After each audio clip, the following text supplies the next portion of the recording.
বিজনীত স্কুটিসহ scooty চোৰক আটক।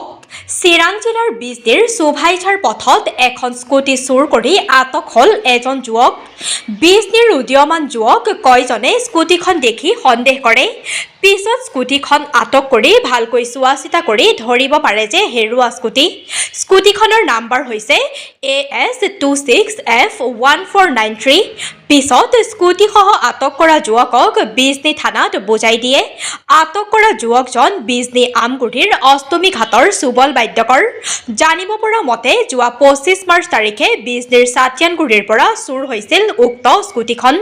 অৱশেষত বিজনীৰ উদীয়মান যুৱকৰ সাহায্যত আজি উদ্ধাৰ হ'ল স্কুটিখন। News desk Bijni first 24।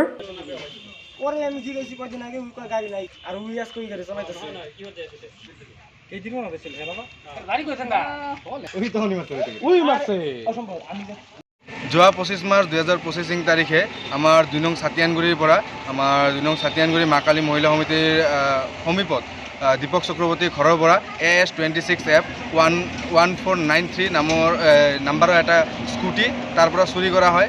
আৰু আজি আমি বিজনী ফ্লাইঅভাৰৰ সমীপত আমি সেই গাড়ীটো সেইদিনা মানে বেণ্ড পাৰ্টি বজোৱা এজন ল'ৰাৰ লগত দেখা পাওঁ। সন্দেহবশতঃ আমি গাড়ীটো তাতে আমি আটকাই আমি বিজনী আৰক্ষীক খবৰ দিওঁ পিছত আৰক্ষীয়ে তদন্তীয়াকৈ যাতে উপস্থিত হৈ গাড়ী আৰু চুৰটোক একেলগে থানাত মানে আনি অন্তৰ্ভুক্তি কৰে।